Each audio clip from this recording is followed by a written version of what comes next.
Vamos ya con la entrevista de la mañana que hemos anunciado. Está aquí en los estudios de Radio Castilla-La Mancha el consejero de Agricultura, Agua y Desarrollo Rural. Consejero, buenos días y bienvenido. Hola, buenos días. Un placer estar con vosotros. Llevamos viéndole ya plenamente incorporado desde hace bastante tiempo. ¿Cómo se encuentra después de sus intervenciones? Bueno, pues sí, estamos ya recuperados, trabajando a tope con la agenda habitual y bueno, pues la recuperación ha sido muy positiva y bueno, pues agradecer ya que tengo la oportunidad a todos los que se han interesado en ese tiempo, mucha gente por supuesto del sector agrario, agroalimentario de Castilla-La Mancha, pero bueno, yo me atrevería a decir que prácticamente gente de todos los ámbitos en la región. Me he sentido muy apoyado en estos meses. Este nuevo año arranca por fin con la incorporación y el despliegue de la nueva reforma de la PAC desde el día 2, los reales decretos están en vigor. Este año el plazo de solicitud será un poco más tarde, el 1 de febrero, entiendo que todo el mecanismo ya desde la Consejería está en marcha. La novedad principal son los ecoregímenes. ¿Qué espera de los agricultores de la región con este nuevo método de gestión de las explotaciones? Bueno, el periodo para solicitar la PAC empieza este año el 1 de marzo. Eso es. Es importante, 1 de marzo. Es un mes más tarde de lo habitual. Bueno, es así en toda España, es para que los agricultores y ganaderos se adapten bien a la nueva normativa, para que las entidades colaboradoras que nos ayudan también a que todo esto sea posible en una región como la nuestra, que tiene más de 100.000 solicitudes, 110.000 solicitudes tenemos cada año, bueno, pues salga todo bien. Y estoy convencido de que así va a ser. Es muy importante que los agricultores marquen todas las casillas de las ayudas que quieren cobrar. Por supuesto, las habituales, o lo más habitual, que es el régimen de pago básico que hemos venido gestionando en esta PAC, de alguna manera se mantiene y esto es sencillo, pero es verdad, como tú decías, que incorporamos los ecoregímenes y es muy importante que los agricultores y ganaderos los soliciten, los marquen, que busquen cuál se adapta mejor a sus parcelas, a su explotación en definitiva. Yo creo que hay una oferta suficientemente pues grande de 7 ecoregímenes que pueden ser de utilidad para nuestros agricultores y ganaderos. Yo creo que todos pueden pedir alguno de ellos y yo les animo a hacerlo, porque es muy importante que lo hagan, porque el 23% de las ayudas van a ser los ecoregímenes y además en Castilla-La Mancha necesitamos que nuestros agricultores y ganaderos lo pidan, porque esta ha sido una PAC en la que hemos salido beneficiados y queremos recibir más fondos que en la PAC actual, y esto, bueno, pues depende también de que los agricultores pidan las ayudas. Por supuesto tienen que pedir también las ayudas acopladas. Claro. Y por supuesto tienen que pedir también pues las medidas agroambientales, la agricultura ecológica. Es bueno recordar que el viñedo de secano está también en este planteamiento, el olivar también de bajo rendimiento, es decir, novedades que hay, que son ofertas nuevas. Yo creo que hay más posibilidades para nuestros agricultores profesionales y lo que hay que hacer es aprovecharlas. Finalmente, consejero, es mucho dinero, un 23% del presupuesto de la PAC a través de unos ecoregímenes que tienen carácter voluntario, efectivamente, pero que en la práctica, si no se quiere perder la ayuda, serán casi una obligación, pero se impone la economía de gastos, el cálculo, si le compensa a un agricultor o no. ¿Cómo cree que va a reaccionar, por ejemplo, la viticultura, ahora que estamos con las podas, o incluso el olivar con esas cubiertas inertes o las cubiertas vivas? Bueno, yo creo que el debate no solamente está en los ecoregímenes y aquí en España, ¿no? El otro día el comisario de Agricultura ponía encima de la mesa qué futuro tiene esta política, la política agraria común, si resulta que hay agricultores, ganaderos, empresas a las cuales no les compensa recibir ni siquiera ya el pago básico, porque viven al margen de la PAC y por lo tanto no tienen la obligación de cumplir los requisitos medioambientales. ¿Cómo cumplimos el objetivo medioambiental? Esta es una reflexión que se está haciendo ya en Bruselas y que probablemente cambie la percepción de esta política en el futuro. Tenemos que tener una PAC muy fuerte, con incentivos suficientes para que todos entren en la política, porque si no, no vamos a cumplir, por ejemplo, los objetivos medioambientales que tiene planteados la Unión Europea contra el cambio climático, lucha contra la erosión. Esto se consigue pues con un sector agrario dentro de la política agraria común. Ahora lo tenemos, pero los ecoregímenes son un riesgo de que una parte de la agricultura y la ganadería no entre en esas ayudas.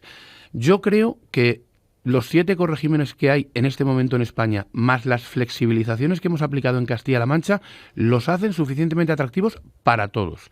Sé las dudas que tienen sobre todo los agricultores de cultivos leñosos, en secano fundamentalmente, los viticultores de manera principal, pero estamos trasladando la información, yo creo, de manera correcta. Hemos hecho muchas jornadas, se están haciendo en todas las provincias, desde las delegaciones provinciales, la Dirección General de Agricultura y Ganadería está coordinando todos estos trabajos y también las organizaciones agrarias. Y yo creo que hay que trasladar un mensaje para que los agricultores y ganaderos pidan las ayudas. Y es importante que sepan que en función de la demanda será la ayuda. Es decir, si hay poca demanda de un determinado ecorégimen, eso significará más ayuda por hectárea para el agricultor o el ganadero. ¿En qué precios nos movemos para Bueno, que el oyente se depende, pero podríamos llegar hasta 300 euros, por ejemplo, en algún ecorégimen. Entonces, por hectárea. Entonces, esto dependerá de la demanda que haya. Si los agricultores no piden un determinado ecorégimen, esto hará que la ayuda media por hectárea que reciban los que la pidan sea mayor. Con lo cual puede ser muy atractivo justo el que estamos hablando de los cultivos leñosos, de dejar las cubiertas vegetales en las calles de esos cultivos leñosos. A lo mejor resulta que es muy atractivo. Entonces yo creo que hay que trasladar ese mensaje.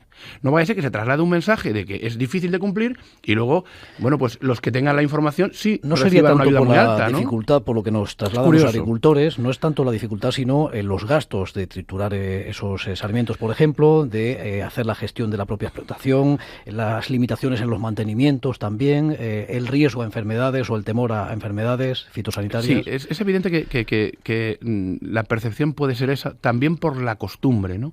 Nos cuesta cambiar y los cambios en la agricultura son difíciles. Yo he tenido la oportunidad en estos meses para aplicar la flexibilización que hemos aplicado en Castilla-La Mancha en estos ecoregímenes, de comprobar in situ en el campo qué están haciendo algunos agricultores profesionales, muy profesionales. Y hay muchos agricultores profesionales que esto ya lo hacían, lo que hoy exige el ecorégimen. Claro, cuanto más profesional, más capaz de cumplir estos requisitos, estas condiciones.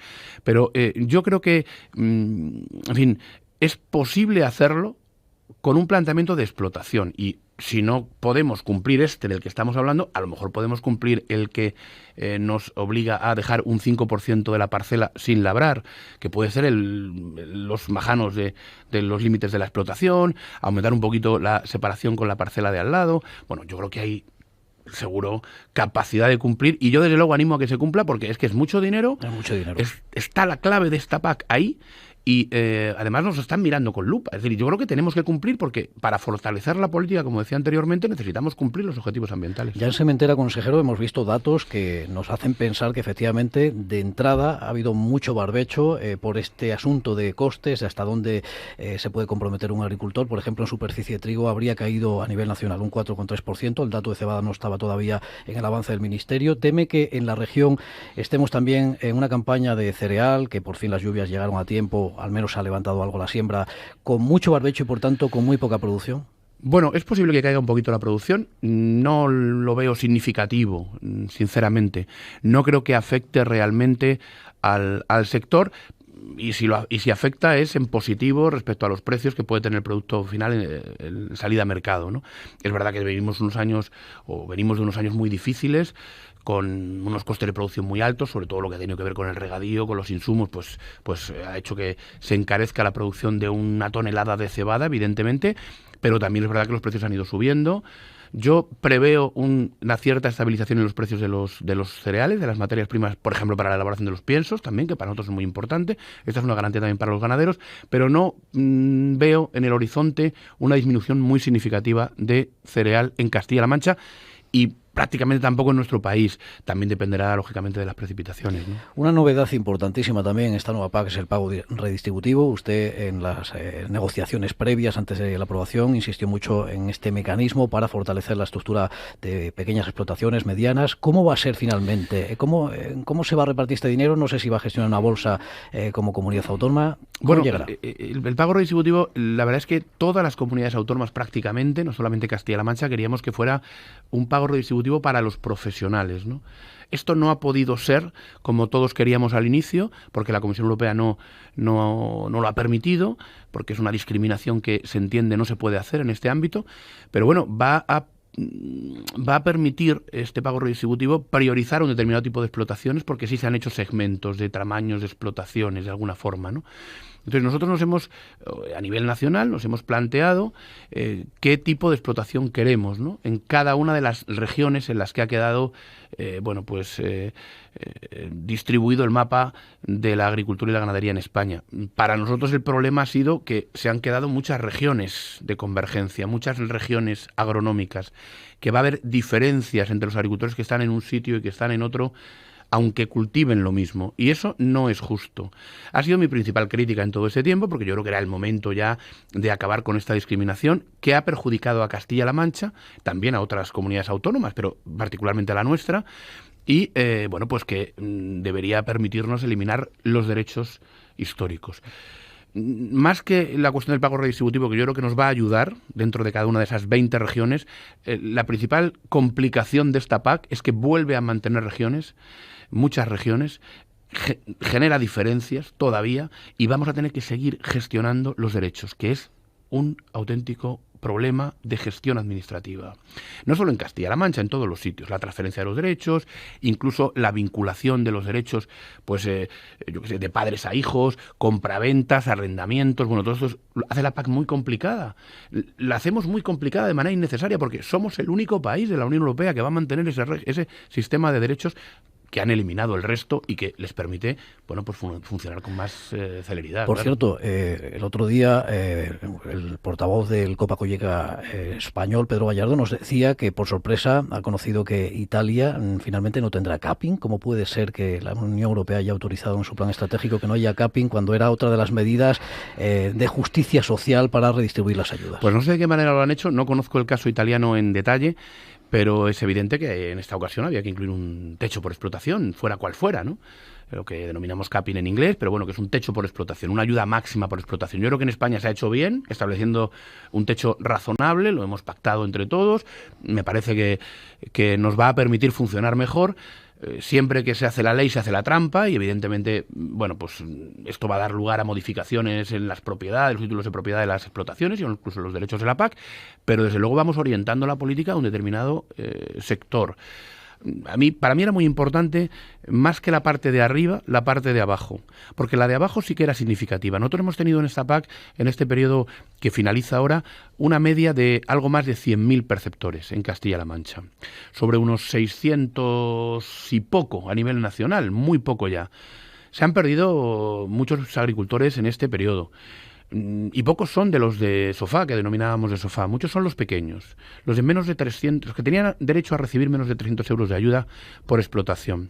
A mí esto siempre me ha parecido injusto. Yo la verdad que lo he criticado mucho porque creo que no es justo excluir a los más pequeños, justos a los que hay que ayudar, y muchos de ellos no han sido capaces de unirse para trabajar juntos y superar los 300 euros de ayuda por explotación y no perder el dinero. Claro. Entonces, ahí hemos perdido a mucha gente y yo no quiero perder ninguno de los 100.000 y al final la definición del agricultor potencialmente perceptor de las ayudas incluye a todos los que las están percibiendo y eso para nosotros era muy importante. Hablemos del plan de desarrollo rural porque es donde quizá su departamento tenga la mayor capacidad de gestión, de ayudas que son importantísimas para apuntalar el relevo generacional. Le pregunto por la ecológica porque usted ha dicho que en el nuevo PDR será también otro de los pilares fundamentales, se mantiene esa apuesta decidida por la agricultura ecológica. ¿Cómo van a ser las ayudas en esta nueva convocatoria que entiendo que se abrirá con el plazo de la PAC? ¿Se mantienen los importes? ¿Varían? ¿Qué presupuesto ha reservado para meter más hectáreas cuando tenemos el reto de incrementar la superficie? Bueno, hemos hecho un planteamiento no solamente de fondos públicos, sino de incremento de superficie en ecológico. El objetivo principal, lo anunció el presidente de Castilla-La Mancha en el debate del Estado de la región, es certificar los pastos ecológicos. Tenemos muchos pastos ecológicos en Castilla-La Mancha que lo son, pero no están certificados. Muchos de ellos comunales, de propiedad pública, de utilidad pública. Bueno, vamos a certificar todos los pastos comunales como ecológicos. ¿Esto qué va a significar? Que nos va a poner a la altura de Andalucía. Yo siempre hablo de que Castilla-La Mancha es la región que tiene más superficie en ecológico. Esto es verdad en superficie productiva, excluyendo los pastos, superficie agrícola.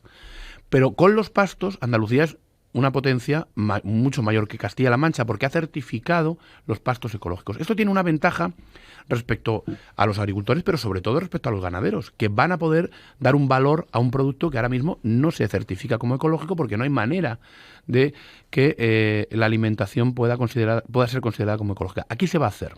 Como digo, lo anunció el presidente y esto va al margen de toda la política de ayudas que tenemos en el programa de desarrollo rural. Para el programa de desarrollo rural 23-27 tenemos 1.000 millones de euros, en números redondos, unos 200 millones de euros al año durante estos 5 años, si cogemos el periodo desde el 21 hasta el 27, tenemos más recursos porque en el 21 y el 22 además hay fondos europeos de reconstrucción en desarrollo rural. Son los dos mejores años, por decirlo de alguna manera, de la serie, 21 y 22, los que estamos ahora mismo gestionando, porque son los que se están pagando ahora en el 23, o se están ejecutando en el 23, y de esos 1.000 millones de euros que mencionaba, la agricultura ecológica va a tener 160. Va a ser el 16% del programa de desarrollo rural, que es un porcentaje suficiente. Esto nos va a permitir, bueno, pues movernos en un nivel de apoyos similar al de ahora, pero vamos a introducir novedades, ya las hemos cerrado con el sector, con las organizaciones agrarias, las cooperativas. Precisamente, pues anteayer se cerraban todas estas prioridades, todas las cuantías de las ayudas en función de los cultivos, y una cuestión, por citar la más relevante, es que vamos a apostar más por la conversión.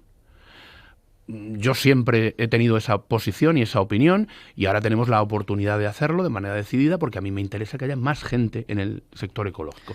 Incentivar la entrada en la agricultura y la ganadería ecológica. Esto es conflictivo, porque cuando hablamos con agricultores que llevan muchos años, bueno, es que el mantenimiento hay que pagarlo, sí, pero esto no puede ser una ayuda a la renta y hay que buscar las fórmulas. Y desde luego es interesante que la gente entre en la producción ecológica, porque el que entra habitualmente no sale. Quiere decir que las primas de mantenimiento, los que siguen el sistema, se van a modificar a la baja para dar cabida a nuevos perceptores. En algunos cultivos se van a modificar un poquito a la baja, en otros se van a aumentar también un poquito, pero vamos a dar cabida a nuevos perceptores, claro, y esto significa un ajuste en el sistema. Yo creo que es razonable.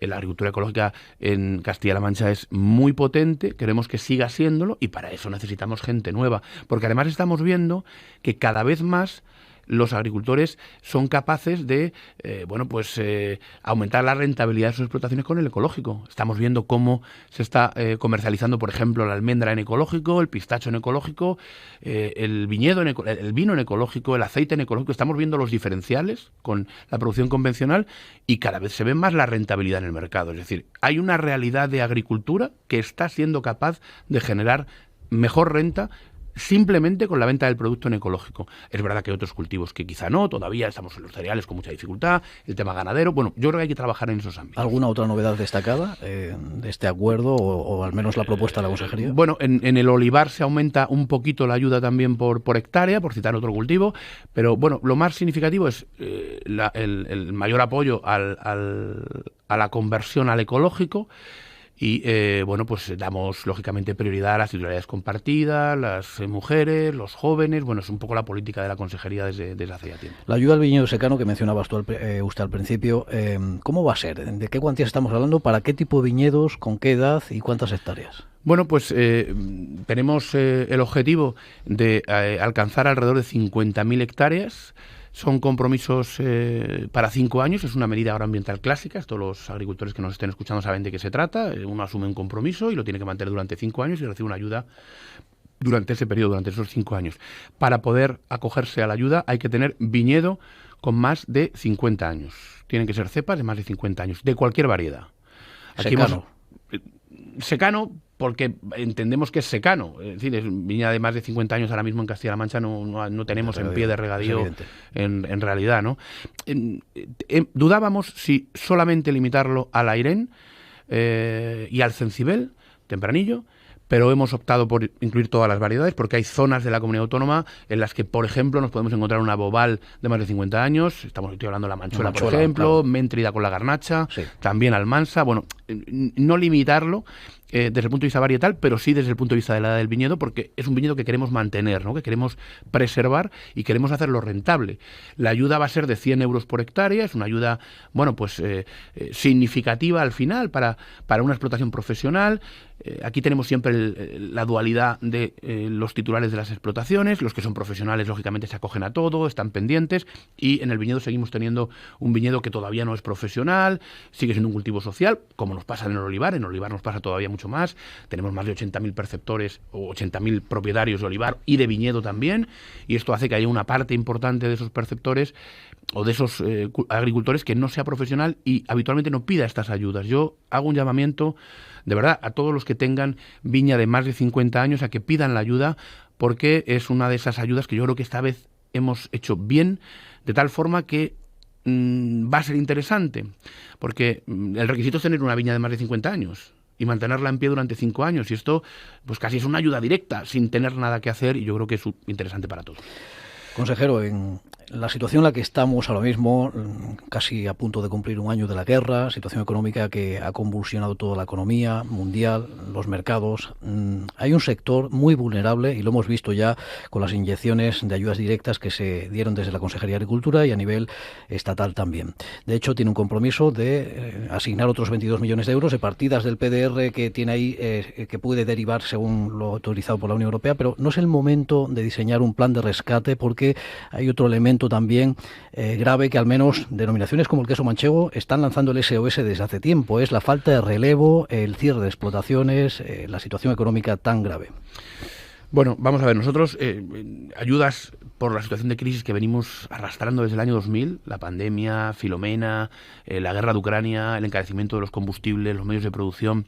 En Castilla-La Mancha hemos puesto 160 millones de euros a disposición del sector de manera directa, entre ayudas propias, ayudas que han venido del Gobierno de España, del Ministerio de Agricultura, o ayudas que han venido de la Unión Europea, como pudo ser la destilación de crisis que se hizo en su momento en el vino. Bueno, de esos 160 millones, 65 son de manera exclusiva para los ganaderos. Y de hecho, mencionabas tú ahora la ayuda de los 22 millones de euros, que básicamente va a ser para los ganaderos. Esto no soluciona los problemas, pero es verdad que está creando rentabilidad a las explotaciones. No está pasando solo en Castilla-La Mancha. En el vacuno de leche hay una reestructuración enorme en España desde hace ya mucho tiempo. Nosotros tenemos ya explotaciones muy poquitas, pero muy profesionales, muy competitivas, con un tamaño por encima de la media, y no estamos sufriendo bajas significativas en ese ámbito, cuando en otras comunidades autónomas el problema es gravísimo. Tenemos un problema con la ganadería extensiva de siempre, ¿no? Claro. Con el ovino y el caprino, porque en otras producciones ganaderas pues tenemos, pues en avicultura tenemos cada vez más producción, no solamente la de puesta, sino en los broilers somos una potencia, en el porcino, en lo que es el cebo de terneros. En fin, en esto no estamos disminuyendo ni en animales ni en ganaderos, pero tenemos un problema en el ovino y caprino en extensivo. Bueno, y ahí es donde está el queso manchego, porque evidentemente el manchego es una raza autóctona en extensivo, ¿no? Bueno, hay que trabajar evidentemente con ellos, hay que cambiar la mentalidad, hay que profesionalizar esas tareas, hay que contratar a personas durante jornadas de 8 horas, con lógicamente las vacaciones regladas, con los fines de semana. No podemos pretender que en el mundo de hoy haya un subsector que viva al margen de lo que la sociedad está demandando, ¿no? Y esto es una cuestión que los ganaderos tienen que tener clara. Nosotros estamos intentando convencerles permanentemente. Hemos creado una escuela de pastores, hemos dado mucha formación ya en 2022. Nos hemos dirigido directamente a gente que o bien quiere emprender en la ganadería, montando su propia ganadería, o bien quiere trabajar en el sector en forma de pastor. Bueno, pues nos hemos dirigido directamente a ellos. Esto está haciendo que haya más gente en el sector, pero es insuficiente. De todas formas, hoy la leche de ovino manchego en enero del 2023 en Castilla-La Mancha, en el único lugar del mundo donde hay leche de ovino manchego, nuestra tierra, nuestra región, a partir de la cual se elabora el queso manchego, precio al ganadero alrededor de 2,20 euros litro de leche. Nunca visto. 2,20, nunca visto. Es la cifra más alta de nuestra historia, nunca vista, pero además es que es casi el doble que lo que teníamos hace un par de años. Es decir, yo creo que está siendo rentable. Lo que pasa es que es una actividad que se percibe sufrida, que claro, lo es de alguna forma. Y es difícil encontrar ese relevo. Claro, pero hay que intentar encontrarlo, claro. En el PDR habrá, por supuesto, se mantienen las ayudas al extensivo como apoyo. ¿Y cuánto dinero ha reservado para incorporar jóvenes? Porque esto quizá también sea otro incentivo más. Bueno, pues suficiente también en la línea de lo que hemos venido dedicando en este tiempo, bueno, pues para que no se quede ni un solo joven sin la ayuda pública. Yo vuelvo a comprometerlo aquí hoy porque creo que es muy importante. Esta es la clave de nuestro futuro, que haya relevo generacional. Hemos incorporado a 4.000 chicos y chicas en el año 2016. Miraba los datos antes de venir y en incorporación y mejora de explotaciones, la mayor parte de las mejoras las están haciendo los jóvenes.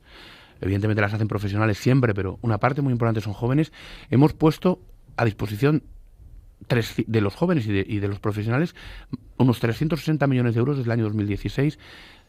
Se han comprometido 300 millones de euros, todo lo que se ha demandado en jóvenes y en casi todos los casos en mejora, y ya hemos pagado 163 millones de euros en incorporación y mejora en Castilla-La Mancha desde el año 2016. Es una auténtica barbaridad. Una auténtica barbaridad.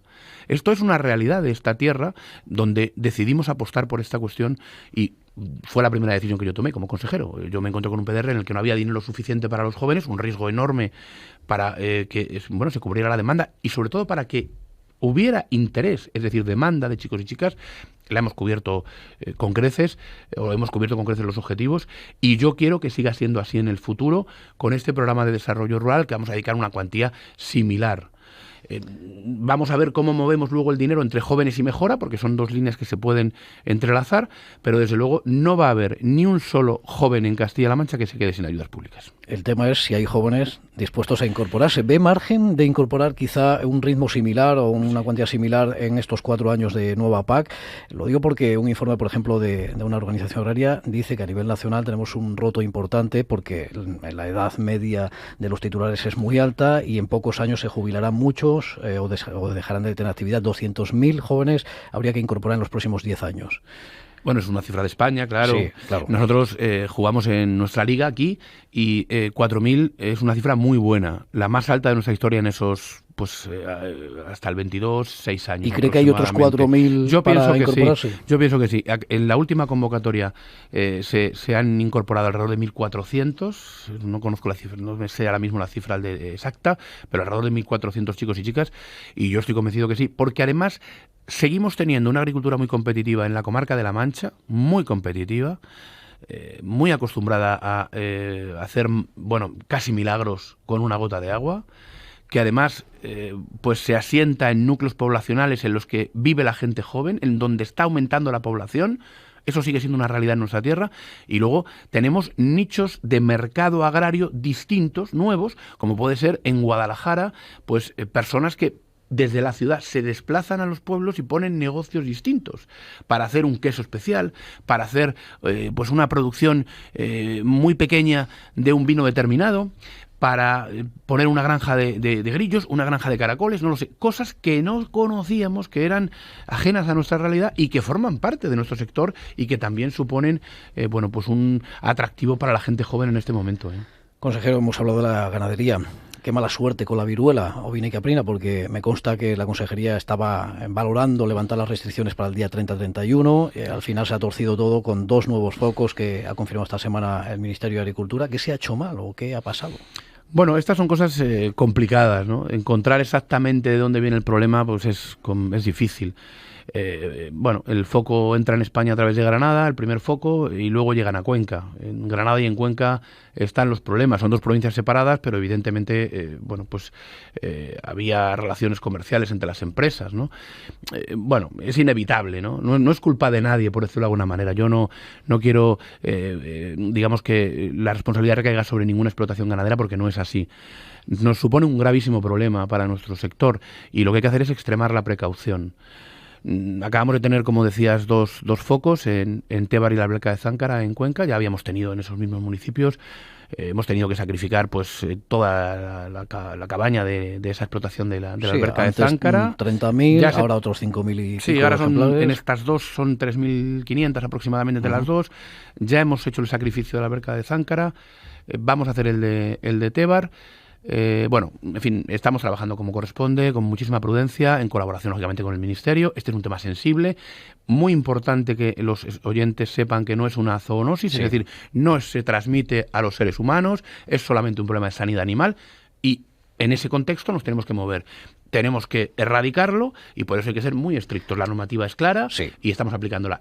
Estamos con introducción de animales de manera experimental ya en las granjas de Villascusa de Haro, y yo espero que no haya más focos. ¿Hasta dónde llegarán las medidas ahora de control y erradicación, los cinturones de seguridad? Porque claro, se prolongan, ¿no? Pues llegan a 10 kilómetros. No, quiero decir temporalmente, estas medidas de... Esto también dependerá de cómo evolucionen las circunstancias. Si volvemos a tener un mes sin foco, nos plantearemos ya la introducción real de los animales en Villascusa de Haro, que es donde empezó la problemática. ¿Y contempla alguna ayuda? Porque claro, no solamente las explotaciones explotaciones afectadas por los positivos de viruela, sino también las ganaderías aledañas que no pueden o tienen muchas restricciones de movimiento. Eso tiene consecuencias económicas, comerciales. Sí, bueno, ¿Hay algún tipo de ayuda o algún tipo de...? Bueno, en Castilla-La Mancha nosotros ya teníamos una ayuda específica para la reposición del ganado, las explotaciones que tenían que hacer sacrificios, sí, o vaciados. Y bueno, estamos trabajando para aumentar esa línea de ayudas, se está trabajando en la consejería, al mismo tiempo que trabajamos con el Ministerio en una línea para todo el país. Nosotros vamos a complementar lo que se decida a nivel nacional para aquellos ganaderos que quieran reponer, que quieran seguir en la actividad, que entiendo que van a hacer todos, pues estamos hablando de ganaderías profesionales, las que han tenido esta problemática y van a seguir en el sector ganadero, tengan una ayuda para seguir para adelante, ¿no? Las indemnizaciones se han pagado pues todas. En este momento hemos pagado en Castilla-La Mancha de manera efectiva 600.000 euros en indemnizaciones en viruela ovina, y bueno, pues esto también a las empresas les facilita el seguir para adelante. Esta es una problemática tremenda para una empresa, obviamente, claro, esto no lo cuestiona nadie, y por eso insisto en que tenemos que ser muy prudentes todos, los ganaderos, los mataderos, los cebaderos. Es un momento de extremar la prudencia. Voy a terminar, consejero, con el agua, porque aunque ha sido el asunto principal posiblemente de la semana, con la aprobación ya definitiva de los planes hidrológicos, todo el foco mediático se ha puesto desde Castilla-La Mancha y también otros territorios, evidentemente, en el trasvase por la trascendencia política que tiene. Ya hemos escuchado sus propias valoraciones, en todo caso, pero me gustaría saber si este acuerdo y incorporar definitivamente un caudal ecológico para el río Tajo, que resuelve, decía el secretario de Estado en Guadalajara esta semana, una anomalía para un río principal, si va a significar a corto, medio, largo plazo más opciones para la región desde el punto de vista agronómico, es decir, habrá más regadíos, habrá más acceso al agua para las industrias agroalimentarias, o ese acuerdo nada tiene que ver con esta otra opción. Bueno, vamos a ver, claro que tiene que ver, claro que tiene que ver. Lo primero es, bueno, pues yo creo que manifestar nuestra alegría, porque creo que esta cuestión ha sido muy importante, es muy importante para nosotros, para nuestro futuro, no para hoy, el otro día lo decía el presidente, sino para las generaciones futuras. Es un paso adelante muy trascendente. Se van a quedar en Castilla-La Mancha entre 70 y 110 hectómetros cúbicos, que ahora no se quedan solo por el Real Decreto que aprobó el Consejo de Ministros hace 2 días. Y esto es la mejor noticia que le podemos dar a los castellano-manchegos. Yo la verdad que me siento muy orgulloso del trabajo que se ha hecho. Hemos conseguido el objetivo, lo hemos conseguido además con un trabajo técnico concienzudo, con una defensa de los intereses de la región a nivel político. Yo creo que se ha hecho todo muy bien, y es de esas cosas que van a suponer, bueno, pues un antes y un después en nuestra región, y eso es muy positivo. Y se van a beneficiar todos los ciudadanos de Castilla-La Mancha, los que viven en la Cuenca del Tajo y los que no, los que se dedican a la agricultura y los que no. Todos nos vamos a beneficiar. Y pongo algún ejemplo. El plan del Tajo no solamente son los caudales ecológicos del río a su paso por Aranjuez, que es la clave, como todos saben ya, Toledo y Talavera. Es también la inversión en el regadío del Alberche, en Toledo, que es muy importante, es un regadío histórico que necesita una absoluta reconversión y que se va a hacer gracias a que se ha aprobado el plan hidrológico del Tajo en las condiciones en las que se ha aprobado. O, por ejemplo, la regularización de los regadíos sociales o el incremento de los regadíos en Guadalajara, en el Alto Tajo. Tenemos un margen de maniobra muy grande en el Alto Tajo. Si hay interés, vamos a hacer regadíos sociales en Guadalajara. Esto es muy importante. Es la provincia de España con menor superficie agrícola útil en regadío. Guadalajara, donde están los embalses, donde menos se riega de toda España. Hombre, vamos a intentar dar una opción de futuro también a la gente que vive en esa zona de España, que es la que, bueno, pues hemos tenido en consideración con esta planificación, la España interior, ¿no? La tubería de la llanura manchega es agua que viene agua de allí, cabecera, que también deja de enviarse al Levante, que se queda en Castilla-La Mancha, que genera el desarrollo aquí, que va a ser para uso de boca en 15 municipios de manera inmediata, y que en esos 15 municipios hay un sector agroalimentario muy potente. ¿Qué agua va a utilizar, por ejemplo, y aquí digo casos concretos, Lactalis en Villarrobledo? La de la tubería de la llanura manchega. Hay una diferencia abismal. O las cooperativas de ajo de Pedroñeras, que ahora mismo no pueden utilizar el agua que sale del grifo para procesar sus productos. Bueno, yo creo que el avance es trascendente. Y además es un agua en el Guadiana que deja de extraerse del subsuelo, lo cual, lógicamente, va a aliviar la presión que hay sobre la agricultura. 250 millones de euros van también, de alguna manera, ligados a esa planificación. Los comprometió el secretario de Estado en Alcázar de San Juan para la regulación de los pozos. Yo creo que estamos en un momento óptimo. Ayer mismo, el presidente de Castilla-La Mancha inauguró los regadíos más importantes, más sociales de todos los que tenemos en la región, que los hemos hecho aprovechando cada gota de agua, defendiendo el regadío social. Hemos conseguido hacer realidad 7 hectómetros cúbicos en este tiempo, en el Segura. Estaban escritos, pero no eran reales. Son ya reales. Los de Agramón y Cancarís, además, son regadíos en los cuales este gobierno, cambió la injusticia del gobierno anterior, del gobierno de la señora Cospedal, que quería dar el agua a unos pocos. Y todos los regantes de Llín, ayer el presidente tuvo oportunidad de estar no solo con los regantes de Agramón, sino también con los de Cancarís, es decir, con los pequeños y con los grandes. Pues todos se han beneficiado. Hemos redistribuido la riqueza con el agua. Es una de las cosas que mejor podemos hacer en Castilla-La Mancha. Y nos quedan 5 hectómetros cúbicos, 4,6 en el Segura, en reserva, en el plan hidrológico del Segura, que vamos a hacer realidad como regadíos sociales. Es decir, tenemos margen de avance. Me acuerdo también de los regantes del campo de Montiel, que están siempre pendientes de lo que hacemos, de lo que decimos, están siempre trabajando por sus intereses para que se pueda regar el olivar de bajo rendimiento en el campo de Montiel. Bueno, pues la planificación prevé una inversión de 15 millones de euros. El plan hidrológico del Guadalquivir, 15 millones de euros para utilizar 11 hectómetros cúbicos, que significan la diferencia entre la vida y la muerte. Ha mencionado usted los 250 millones de euros y con eso quiero terminar para que, a ver si consigue darnos el calendario, porque el secretario de Estado le hemos preguntado, nos resolvió la cuestión solo mirando la tubería, que efectivamente la obra ya está muy avanzada para abrirse próximamente en primavera, pero ¿qué hay de los 250 millones, consejero? Porque ahí estaba comprometida una oferta de compra de derechos, según anunció el propio secretario de Estado delante del presidente aquel día, delante de usted también, relanzar el consorcio de gestión del Alto Guadiana. A día de hoy, que sepamos, públicamente no vemos todavía ninguna señal. Entiendo que estarán trabajando. Bueno, mencionabas lo de la tubería y aprovecho también para decirte que cuando hablamos de los 50 hectómetros cúbicos, ahora no se van a movilizar 50, vamos a movilizar en torno a 10, 12, como un hectómetro al mes. Una reserva que estaba prevista en el PEAG, ¿no? Y nosotros vamos a empezar a movilizar esos recursos a partir de la inauguración de la tubería, que, calculo que a finales de marzo la vamos a tener. Las obras van por buen camino y hay 15 municipios de Castilla-La Mancha esperando ese agua, pues como si fuera mayo, vamos a decirlo así, ¿no? Pues ese agua que venga a la tubería se va a detraer del agua que se trasvasa al Levante. Esto es muy importante. No es que se trasvase más agua, sino que en vez de ir al Levante la derivación, vendrá el agua a través de la tubería a la llanura manchega para generar aquí desarrollo. Y respecto a lo de los pozos, no sé exactamente cuándo va a ser realidad todo esto, pero sí sé que nosotros estamos trabajando ya con el Ministerio para la Transición Ecológica. Esta semana que entra tenemos una reunión con el Ministerio para la Transición Ecológica exclusivamente para esa cuestión, porque ya está el borrador del consorcio elaborado y esto es un paso importante. El consorcio es el organismo entre las dos administraciones que va a resolver el problema. Entiendo que esto va muy lento, yo quisiera que fuera mucho más rápido, pero desde luego estamos sentando las bases de la solución del problema, que va a tenerlo, es decir, va a haber solución, como estamos demostrando con todo lo que está sucediendo en materia de agua. Pues consejero, hemos intentado hacer un repaso rápido por los principales asuntos, hay muchos más seguramente, así que le emplazamos próximamente aquí a pie de campo. Gracias por haber venido a los estudios de la Radio de Castilla-La Mancha, estos estudios nuevos del visual, que aprovecho para recordar a los oyentes que si quieren ver también la entrevista pueden hacerlo a través del canal de CMM Play. Bueno, pues ha sido un placer y buenos días a todos.